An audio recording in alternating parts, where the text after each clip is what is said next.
députés et sénateurs, vous avez un rôle à jouer pour aider à corriger les excès du passé. Vous les collègues du Grand qui quittez les groupes armés, je vais le dire.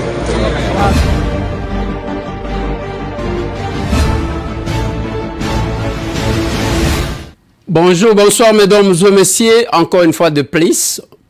Tous en rendez-vous, Yaba Congolais Bisika Biso Tokutanaka.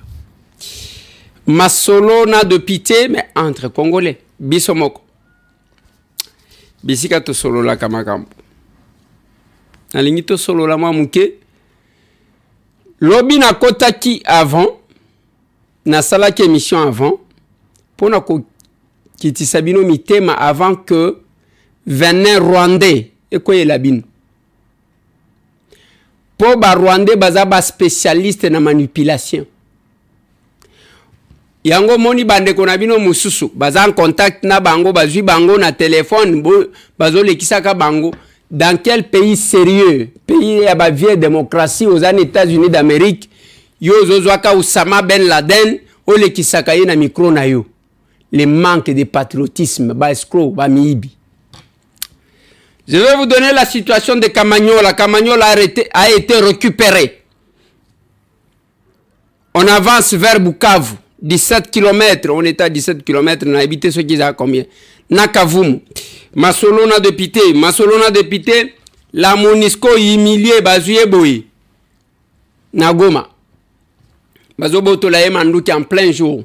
Masolona de Pité. Bande Konangai. Bazo préparer génocide contre les Congolais, les Rwandais. Pour ceux qui ne savent pas, je vais vous mettre une vidéo où bazo la kisama kanika na Rwanda bazo tinda batu kebaya koboma. Les génocideurs balingi baya kosala génocide chez nous. Masolo na député. Bravo à l'honorable, bien sûr, Pierre Compaye qui obtient le soutien de ses collègues, mais aussi à faire passer une résolution. Na Parlement fédéral na Belgique. Masolo na député. Masolo na député Moïse Katumbi atangi kombo ya Mobomi na Kasai, kombo ya Mobomi na Est, traître nani Moïse Katumbi ngate dans ce numéro de l'émission. Bokoyoka yemoko ngate. Masolo na dopité, je vais parler makamouya, repeuplement de nos sols. Mais comme la bangonga, ça ne va pas passer. Ça ne va pas passer. Masolo na dopité, bande konangai, na kolobe la déplacement ya Molendo Sakombi. Nalobakia, balobi a rejoindre M23T, a utili sala. Bokomona ba image na ye. Na kolobe la marche à Lausanne, Lelo, avec quelques images comment envoyer. Bien que ce n'est pas vraiment de bonne qualité, mais na côté la bino, ba image ango, dengue et ezali.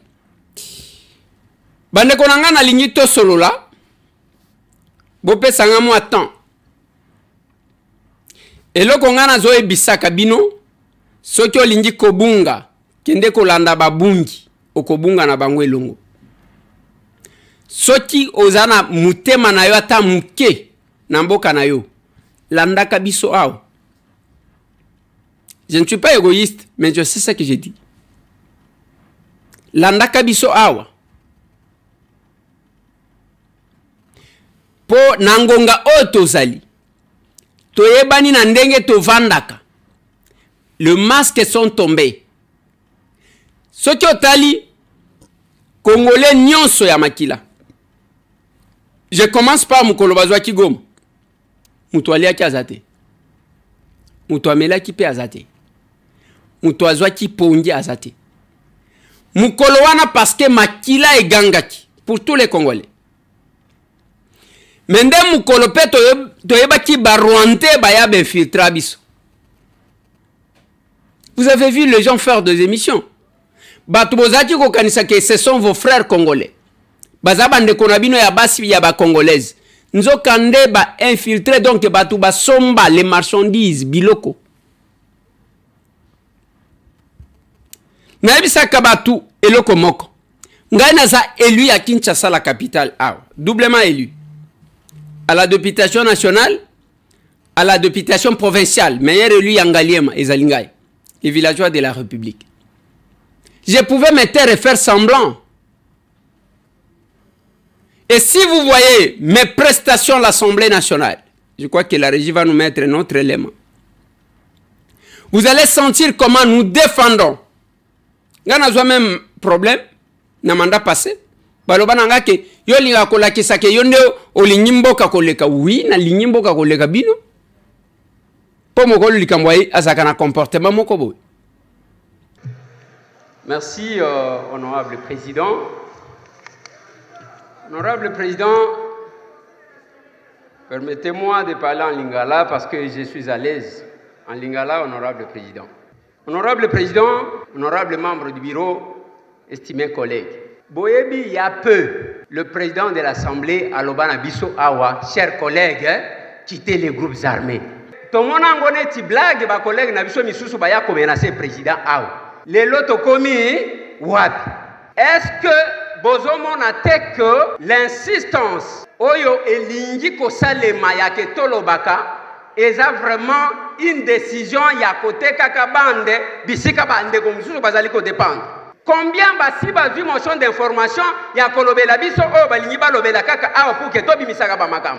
Honorable député, chers collègues, vous allez constater que insistance ya ko dévoiler pour que tozo akamakambuno sto tchaka sur les réseaux sociaux, il y a un objectif d'affaiblissement de notre armée.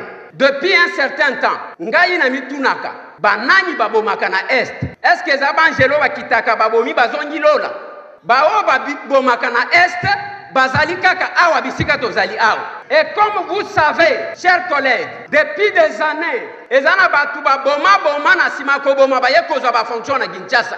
Et nous devons nous lever comme un seul homme pour na côté les melabango. Aujourd'hui, chers collègues, kolobake to débattre de la question sécuritaire parce que Excellence venait de parler. Quelle est l'information que vous voulez ajouter au Bokoti Kolobate pendant que nous sommes avec vous? Il y a eu plusieurs choses qui vous ont été demandés. Il n'y a que celui qui a les informations si la question de l'Est a yakopesa, muto a yakopesa yangote.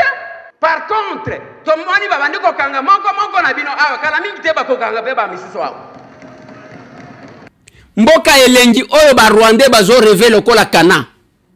Ngai siko nzamba sala kingana za la Congolais wa. Mutu ya mboka oyo batu bazo envier le monde en ville la RDC. Comment ne pas le défendre? Comment je ne peux pas prendre une position officielle? Et yango na zolo baka na bino bande konangai. Bomoni lobby, tangu na lobby, na bino na lobby, voilà ce qui s'est passé. Muto aleka contredire nga. Makamuna bangwa lokuta o nanga tangu azalaki kokima o grenade moko kweyaki nde sali o tangu mihibi lokuta ba escroc. Atutaki benya Rwanda, c'est tout ce qui a créé des problèmes. Tolingi ba Rwandais te. Mutu mususu ta koyebi sabino soki ndeni o ba bwaki soki. Atutaki banya Rwanda, tolingi ba Rwandais te, des messages ya ba bana Bukavu contre Nanga. Et comme Nanga, azaka mutu bazo memakaboui. Siko bazo yebisa ba o ba tena mapeka ke tolingi binote, c'est ce qui a créé des problèmes. Et ce sont nos frères bazo kufa mikolonios. Bazo bomaka baya wan plus de 70 blessés. Plus de 11 personnes tuées. Pona koyeba ke ba criminel baza banani. Bokende na Goma, ça continue, on continue à tuer. Et na minute oh, je vais vous mettre une vidéo. Bazolo bana Rwanda ke baya kosala génocide après ba tomboli photo ya mutu azaji ko s'est passé pour un Congolais, Makanika. Qui était kuna na nani na plateau batali sibotala yeyo bomoni nenga kufi tokende ko sala génocide. Papa, mettez-moi cet élément là. Ni murekiri ya misozi tuyuzuza abahungu bayo. Abahungu bari hano mwihangane mugende mutora agakapu gatoya usezere umugore usezere mama wawe dutahe. Dutahe kabisa. Dutahe inzira zafunguwe, abandi bari mu Kamanyura, abandi bari muri ya misozi irenga mu Rurambo. Kubera iki muguma hano?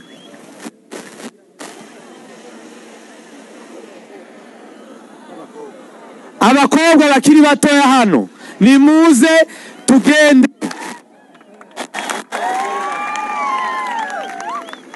Aba basaza turabahereza izumweru bitatu zo kwitegura no kugura inkoni zimeze neza, muzadusanga. Ariko tugomba gutaha, kandi tugomba gutaha none vuba. Twafashe Goma, ntimubizi? Twafashe Bukavu, ntimubizi? Ntimubizi ko Buvira bumeze gutya? Turataha, kandi turataha none. Nico afande yifuza, nibwo buryo bwo kumuha icubahiro.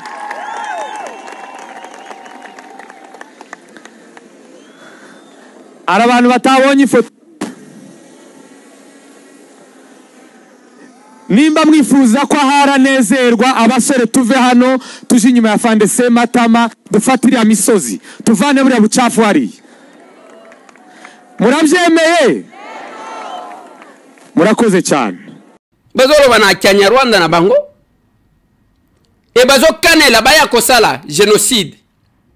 Bazolo ba wana ifo baya kokata batu mitu, ifo baya koboma na Congo.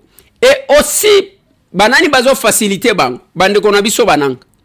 Ce sont nos frères tokoboya bango te. Mais bango nde bazo mona. Et makanika tout le monde pensait Congolais, tozaba Congolais, akufi matange ke na Rwanda. Bango wana bazo kanela bino baya kosala génocide na Bukavu pe na Goma. Les sanguinaires, biso ba Congolais tozaka babomite. Et tangu nazo ebisaka bino Olanda kanani comme ça na yeba soki ozanani. Okolanda batu bilanda land. Ojo moko etambolia. Oya kutumba lobi, bosala bowe, mungongo waneza ya kutumba te. Mutu wangu lobi biloko wana, quand je sais d'analyser, il se pourrait, selon ma source nangai, mutu wangu en États-Unis. A imiter combo ya kutumba, voit ya kutumba, et simbite à utiliser combo na ya kutumba, n'est pas dans ces histoires-là ya koloba loba. Il est en action. Et ba chaîne mususu bolandaka. Bavande la kama kambwa lokutande ngwan. Bazo faire gober bino le mensonge. Bazo faire gober bino le mensonge. Vous savez, boyoka kibatu ke bakeko signer, ba mi bengaka communicateur ya chef de l'état, communicateur. Ba bengi bango pour ke ba signer fiche. Boyebi na kati ya fiche oyo, baye koloba na suka point 5. Balobi sanction en cas de non-respect. Le non-respect de cet accord pourra entraîner des poursuites judiciaires. Point. Et bakor wango ezanini awa. Ya liboso d'état et de restrictions. Tellement que batu bakoma ki oyo abimi. Atani kombo chef de l'état, ma bandiko finga batu. Oyo abimi atani kombo chef de l'état, azolo ba makambo ezo uta na mutu na yi. Nde balobi, on doit organiser. Balobi okocha numéro ya badge, bapesi bango ba badge. Consigne spéciale. Interdiction d'utiliser les appareils électroniques personnels, tous les téléphones, appareils photo ou toute autre disposition, tout ça. Non. Voilà. Na document on va faire signer bang. Balobi boy, je m'engage à promouvoir l'unité nationale, à rejeter toute forme de division, à œuvrer pour une communication éthique et à mobiliser toutes mes plateformes pour l'éveil patriotique. Nasima nangonde balobi soki na salele angote bakolandelanga na justice. Bino bande kobokei, vous avez signé ces documents. Bouzobele katimingi et les gens récupéraient ça balobi. Soki okeko sala bisala sa l'état on va t'arrêter monsieur. On va t'arrêter. Et biso tangu tovandaka aw. Totali sakabino Congo. Total Isakabino patrie. Total Isakabino qu'est-ce que nous sommes? Batouana tangu bazokane la batu. Et ils sont en connivence na ba serviteurs ya Nzambe ya epana bango. Bazo prier. Bien que epana biso on est divisé. Il y a que on ne peut pas sanctionner, on ne peut pas faire quoi que ce soit. Bravo. Na Pierre Compaye. Ba député, ba collègue na et tout batali d'abord avec quelle émotion il présentait la situation. Parce que makila yamboka na azo mona ban azo présenter la situation n'engezo salem. On va vous mettre les images. Tout le monde a applaudi, tout le monde a soutenu. Et c'est une victoire. Nous irons de victoire en victoire. Merci, Monsieur le Président. Ça reste toujours et ça restera une fierté, la journée d'aujourd'hui. Une fierté qui nous rassemble tous. Qui nous rassemble tous. Car nous sommes des êtres humains. Nous avons de l'émotion quand le mal se passe devant nous. Après tant de rappels de vérité, lourdes de conséquences, parce qu'il y a des vies humaines qui sont concernées, quand on est face à un enfant qui répond, on lui demande où sont tes parents,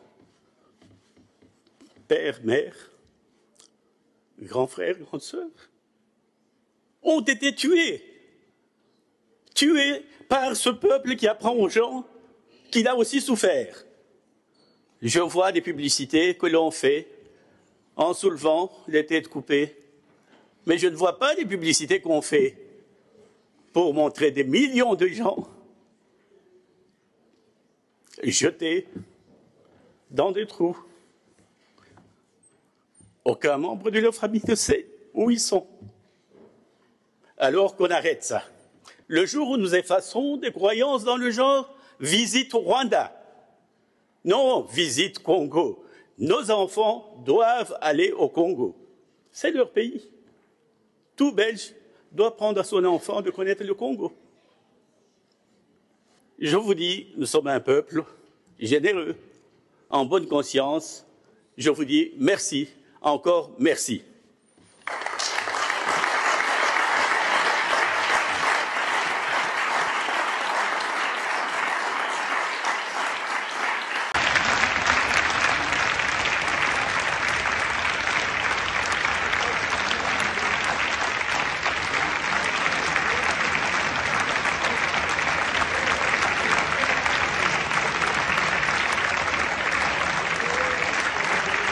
Voilà pourquoi aujourd'hui, j'étais parti féliciter en face la Mineta Thérèse Kayikwamba, cette grande dame.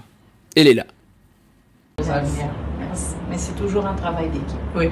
Quand on parle pour toutes les femmes qui sont derrière nous, pour toutes les femmes qui ne sont pas avec nous. Mais c'est un fardeau. C'est un fardeau que chaque femme a, c'est une responsabilité que chaque femme a.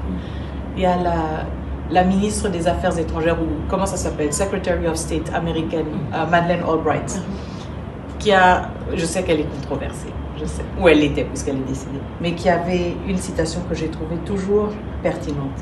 Il y a un endroit spécial en enfer pour les femmes qui n'aident pas les femmes. Ça c'est sûr. Et donc ça, on va toujours, tout à fait, on doit toujours y penser. Ça c'est vrai. Merci beaucoup, c'est très gentil. On était avec elle, on a échangé, on a discuté, to compléter l'issue, to bakisi l'issue, ba makamu misusu, toko salaboy, toko salaboy. Vraiment, elle était très attentive. Il y a koyoka, il y a ndenge tosololi, et puis ngana keko féliciter. Dans la vie, il faut apprendre à féliciter les valeurs. Ceux qui m'ont dit que le quoi malamu betere maboko, ça ne coûte rien. Ça ne coûte rien. Yoka mutema mabe, Eliezer wana, azo salanin, biso ye tozo bunda. Et bino bokekuna parce que les Rwandais vous ont donné $100, 200 €. Okekuna, ozo se poumoner puis ozo pesa ba fausse information. Bino, moutoua supprimer ba vidéo. Est-ce que vous savez que Kamanyola a été récupéré par les Ouazalènes d'aujourd'hui? On a récupéré. Et Nzamba sali miracle. Namoni bato wazo tindelanga tala ndenge bazo sala sabotage na Fizi. Bakeko kuta ba masasi ebele na boy na boy. eza sabotage te. Nzambe ayokaka mabondeli. Mission za FARDC zinaacha mu depot. Zinaacha donc beko na consigne. Beko na consigne hapa ni kwa mulima. Hapa ni kwa mulima banduku wetu muangalie gisi nchi iko na uzishiwa. Muangalie maminisio hizi ni depot za hatari hazina hesabu. Ma mortier 60, ma sardine, biscuit na banzi bobo na baboxe oyo. Nyonso gouvernement etiki yango. Gouvernement nde ezotika biloko oyo. Tosengi PCC penza bazalendo bamata na mulima tokanga mboka munition nyonso tozwa yango. Muangalie munition gisi banaacha munition. Hii yote bibe muko naona mimi nasimama yule wa munition. Munaona munition hii munaona chini kwenye biko, munaona gisi binapangwa mu depot. Hii ni politiki ya kuuzisha nchi. Vraiment hii ni politiki ya kuuzisha nchi hii. Muangalie munition. Muangalie tunaomba msaada mzalendo wote uwe wa Kibukila, uwe wa Ngoma Nzito, uwe mzalendo wa wapi. Mujikaze kabisa, mujikaze. Mupande. Hivi vitu vyote vikikamatiwa tutashinda kupata nani? Naona komanda Ibu ye peke na waza watu ba mingi banamjua. Komanda Ibu huyu. Hii ni jaribu. Ni jaribu kabisa. Akuyalia lisasi yoyote. Akuyalia lisasi kabisa. Hivi vyote vitu banabiacha tu bila hata lisasi moja. Jaribu hii.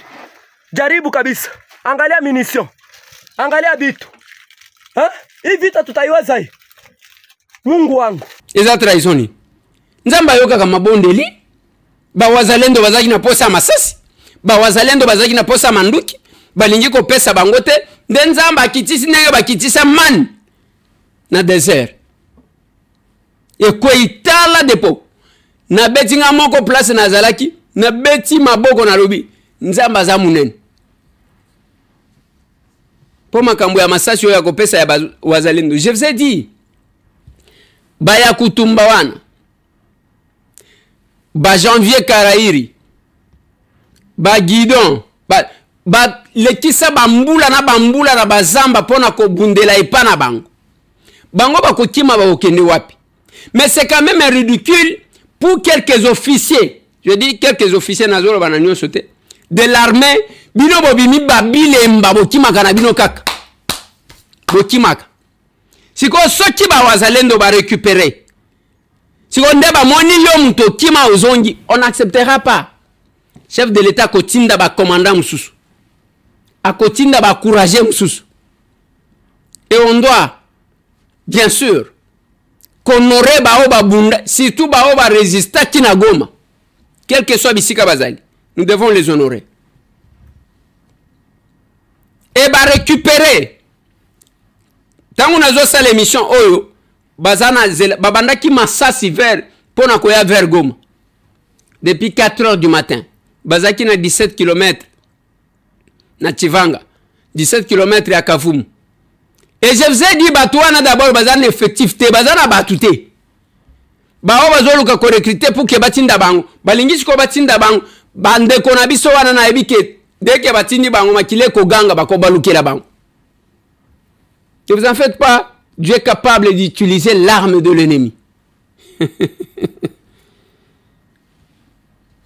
Ça ne marchera pas cette aventure. Ça ne marchera pas. Banor qui vous tient, baza d'accord na bangote, à part quelques leaders, il y a loko sobisoto yebi.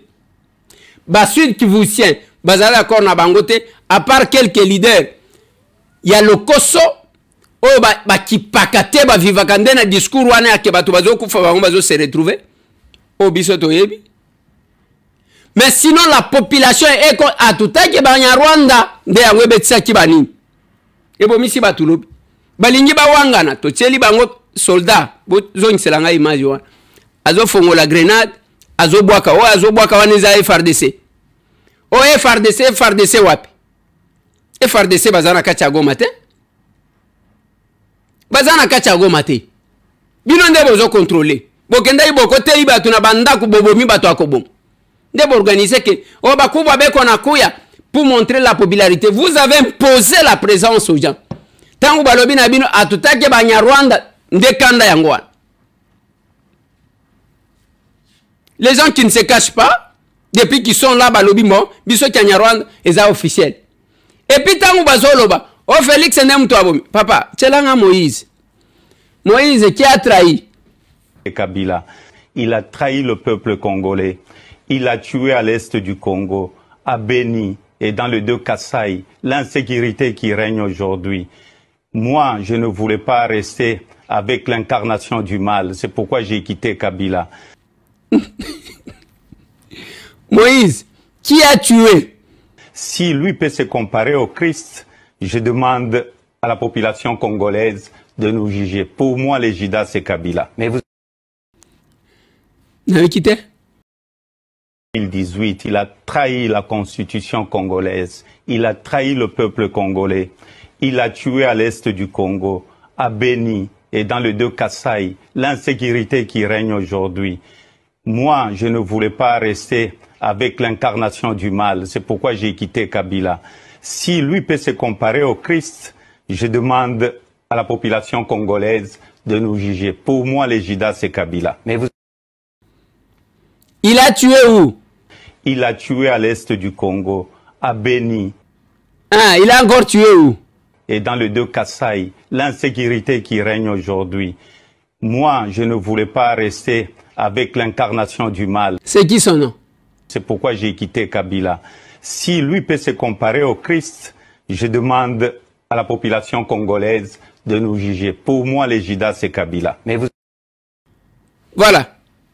Wanezanga. Moïse Katumbi mutu alobiti. Mutu abomana Kasai yewan. Traître yewan. Ngate mutu nalobi. Moïse Katumbi. Moïse Katumbi mutu alobi. Bravo na bandeko ya Suisse. Marche à Lausanne. Et l'équipe bien, chaque Congolais doit se placer na poste na ye pour na kosala quelque chose. J'aime quand je vois les Congolais en ébullition pour défendre leur patrie. La paix. La paix. La paix. La paix. Aux Congolais. Aux Congolais. Aux Congolais. Aux Congolais. Aux Congolais. Aux Congolais. La paix. La paix. La paix. La paix. La paix. Aux Congolais. Aux Congolais. Aux Congolais. Aux Congolais. Aux Congolais.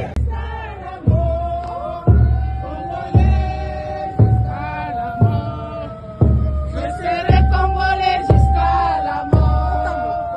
Congolais jusqu'à la mort. Congolais jusqu'à la mort. Congolais jusqu'à la mort. Je serai Congolais jusqu'à la mort. Jusqu'à la mort. Congolais jusqu'à la mort. Congolais jusqu'à la mort. Je serai Congolais jusqu'à la mort. Aux Congolais. Aux Congolais. Aux Congolais. Aux Congolais. Complice. Complice. Complice. Complice. Jusqu'à la mort. Congolais jusqu'à la mort. Je serai Congolais jusqu'à la mort. Congolais jusqu'à la mort. La paix. La paix. La paix.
ndenge bo tikolanda Pierre Compaye a sali exploit na ye.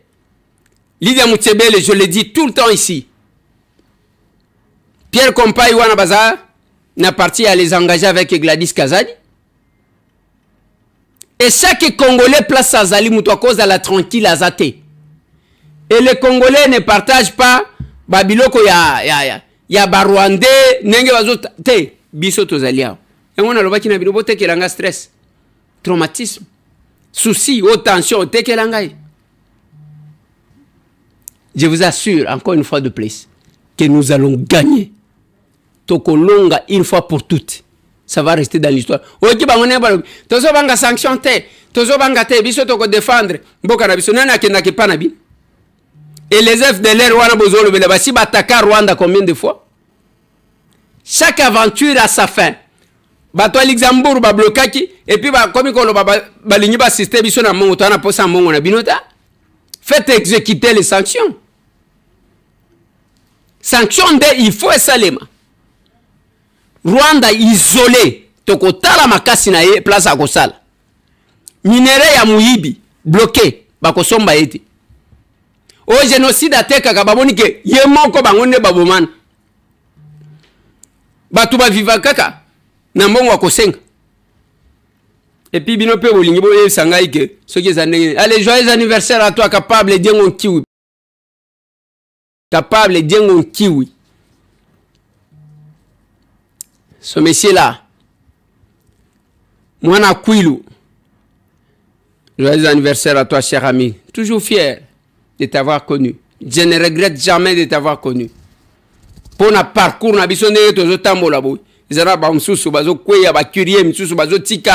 nous fonçons toujours. Lobby, Tozana Kabinda 102, venez nous visiter.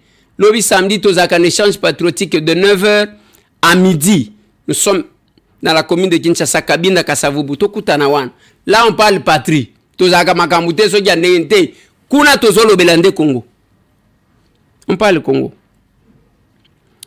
Merci beaucoup, na pasteur Okito Joseph Kasongo. Il y a na église, All Nations for Jesus Christ Church. Oyo, Batindaki Lisungina Bango, ils ont envoyé $1660. $1660 pour Nato Sunga Bandeko. Et je vais ajouter sur l'argent que j'ai, Tokotinda pour Nato Sunga Bandeko. Parce que biso entre biso to Sunganaka. Je n'apprends pas à faire du bien. Parce qu'on a toujours fait du bien. Mais il faut que Bandeko Nangai. Bokomona image moko na ligne na senga chango fois passer ba chakite na ligne ba chela bin.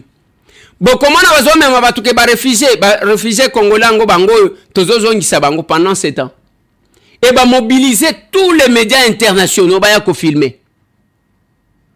Alors qu'ils ont le coûté repeuplement de nos sols.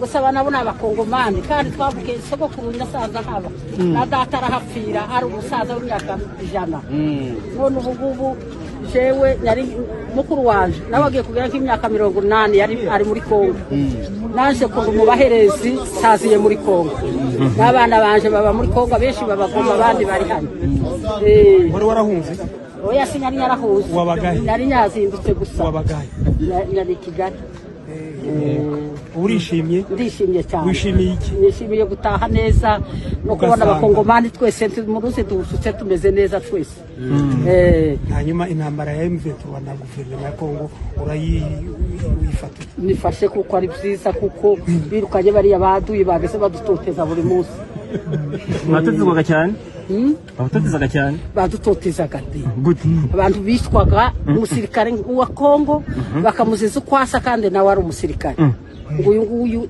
bamwe barashinzwe baratwikwa so zaratubabazaga cyane tubonye ubundi butabazi Imana iduhaye hamwe n'Imana si twebwe twenyine hari Imana yabikoze hamwe n'abafite imbaraga none gaturatasha iwacu ubwo Ventura murayifata nk'igisubizo ni igisubizo niyo masengesho twasengaga twarabisengeraga cyane twariyirizaga tubisenga abavyeyi bafataga igihe basenga ariko Imana iraducuye igisengesho ryabaga riteye twasengaga gusa ngo Imana duheza abatabazi bazadutabara abakongomani bose tukiyumva turi mu mahoro nicyo twasengaga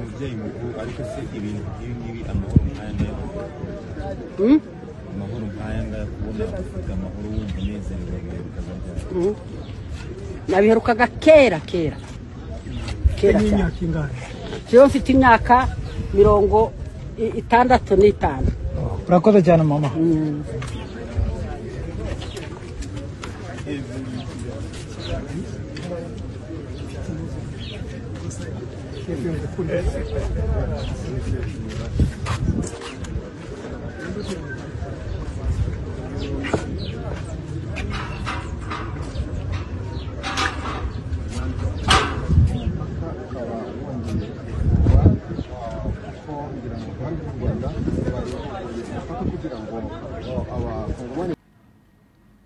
Heureusement, dans le Kinabino, il se trompe parce qu'il y a les patriotes qui ne céderont jamais. Bon, on est en va découvrir talaba massage, talaba manduki. Batumisu ba moni ke eza sabotage te nzamba sala kama kamunengwa. Akosala lisusu manduki mususu ko monana ba combattant mais le kongana zo mituna. Admettons que ngana officier militaire. Admettons que nazana opération anezo salema na est. Ngai mutu natanga na lataka ba pete ya minene nazawa na bazobenga ngai général, colonel, je ne sais pas qui. Yo mutu tanga mais au moins quand même ba civil place yo zo échouer. Les civils bazo réussir. Et ça sonité. Longola teni boka. Bango batanga musala kisoda wanate. Yo tanga yango za praticien, oza technicien, oyebi nyonso, bapesho ba moyen, ozana manduki, ozana masasi, ozana mbongo bapesa kabino. Je parle, moi je suis parlementaire, je sais de quoi je parle. Bapesi bino nyonso. Kamwa lisasi ka moko mbangu yo wanozo kende. Ozo kimaka kaka, ozo kimaka kaka. Maintenant ozo ke ba civil. Ba ye ba récupérer là où vous avez échoué. Ils sont en train de foncer. Bozo mi yo kanengeni. Bana na bino na basi na bino wazolo bana bino ni. Je vais revenir sur ba ordonnance banomaka. Aw. Je vais chercher ces ordonnances là. Natanga ka ba kombo na bino pour que ba congolais ba yeba que ezana batu qui n'ont pas voulu aider. Ce n'est pas parce que vous n'êtes pas fort. Ce n'est pas parce que vous ne savez pas quoi faire. C'est parce que seulement vous manquez le patriotisme. Bolingité. Bolingité. Ba wazalendo ba wazolo kotaka alokotika mwa munduki moko. Lelo il y a des problèmes là-bas. Pona nini? Oya linya kimana manduki. Oya robite. Olio kimana manduki. Yo longola ka tenu pesa biso manduki biso to bunda lokola bino bozo kokate. C'est comme ça que lelo ba wazalendo ba comme lokola bazana deux fronts. Front ya ba fouillard, na front ya ba rwandais. Je pense que bakonzi a domaine wana bakocha ordre. Comment yo soda o sala musala na yo mesana o yoka ninya mandu kaka moko ta mbangu. Et cause à la Sony et puis à Sony, il y a que vous échouez comme ça. Et ce sont les civils. Nde bazo faire face na ba Rwanda baza elo côté. Na ba kanabino. Baza makasi ta. Makasi na bango bazo tirango na ba traître. Yo wana nyoso, Muko ba si unaona bobale, ah ouais faut un tout vile. Tunaiwa minta bambia décrocher murudi. Et c'est tout ça que vous faites. Banda kozo, mitu kaozo, tozo mona bino awati. Okomona mokonzi moko azotambola na mitu ka yasa. Donc ceux qui ont calculé mitu ka azotambola nango. 1 million de dollars. Moi Cortez nae, peut-être 1,5 million. Cortez nae ka mukebu. Officier supérieur. Pendant que nous avons besoin de Bilombe. Et ça quand même sonne. Bandekonanga et Kamanyola a été récupéré par les Wazalendo avec quelques militaires patriotes. Parce que les militaires nous sauté Bazamabe. Avec quelques militaires patriotes, mais à Sony place vous allez au Vandipé, aux hommes que tu as échoué là-bas, bah civil, c'est pas possible. C'est compliqué. Molendo Sakombi est à l'Issala pour sensibiliser les gens contre l'agression rwandaise. Pendant que Baoba Genayi Koluka Kweskrokeye, Babimisele Likamouila rejoint l'M23. Allez, suivez-moi ces images parce que je dois terminer bientôt là. Au tarmac de l'aéroport de l'Issala, une marée humaine l'attend. Molendo Sakombi, ministre des hydrocarbures, foule leur chef ses pieds au chef-lieu de la province de la Mongala, son fief électoral. De l'aéroport au gouvernorat de la Mongala, où il a tenu son meeting, Aimé Sakombi Molendo a été escorté de façon trépidante par une foule très enthousiasmée par cette figure des proues du Grand Équateur. Grâce à sa prêche, plus de 120 jeunes se sont enrôlés à l'armée.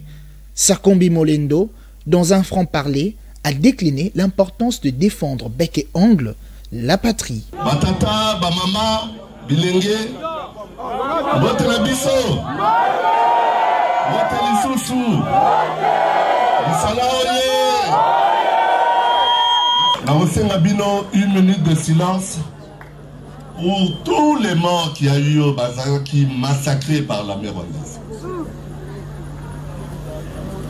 Landenge, Bolanda Kipé, président de la République, chef de l'État, commandant suprême des forces armées congolaises de la police nationale congolaise, Ezali Likambo Yasuzi ya Congo. Président Kagame, c'est le véritable antichrist. Un assassin, un criminel. Bolandi, procureur Yakou, pénal international, Ayaki la Kinshasa, Nanga Rosuka na CPI, Nabato Bazala Simanae. Bandeko Nangaï, message Nangaï principal. Toyokana bien. Les alliés recrutement. Solution, c'est ces athées. Recrutement, vigilance, le sambo. Bata Bokamwa. Mais ministre Sakombi bino na Mongala kuna deba lobaki me pona makambo etali mapingade bino bangala te na oninga vraiment ce qui ata échantillon moko ya mutu moko andimi siko kakawa kota armée boya ba matsabango tikaye soda wana soda penza wana zose abande ba susu ba bandimi Mazata liboso ya excellence ya pona kobanga ke soki to bakizi to batipe melewa eko sala pete mokonzi akoya. Monsieur le gouverneur, nazali ko pesa yo 5 motos.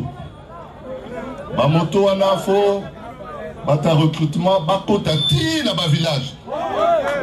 To memi 250 tentes. Voilà, bala la peli bandate 250.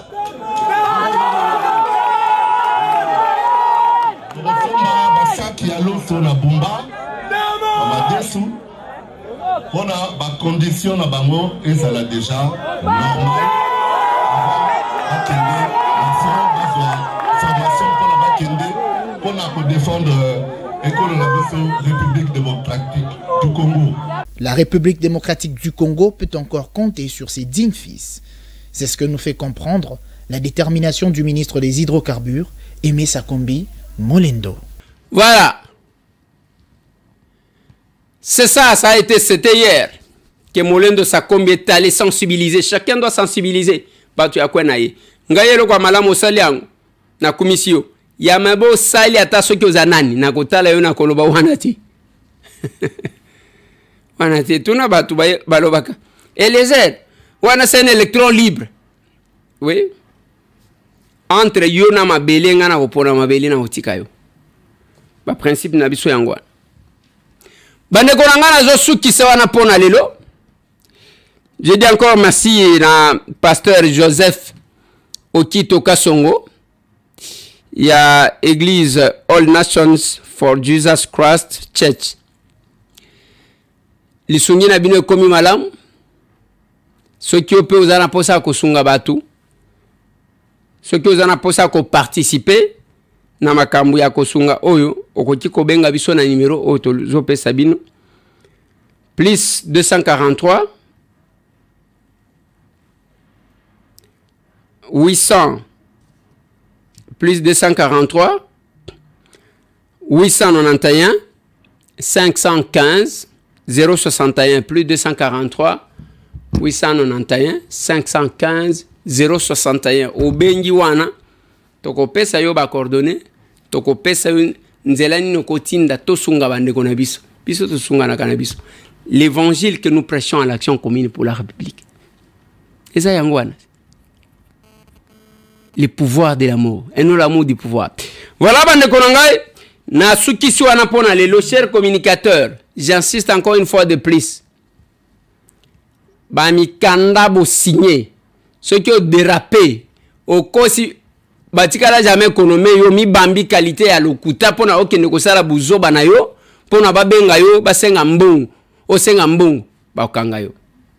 Il en est fini to sisi wana to monani.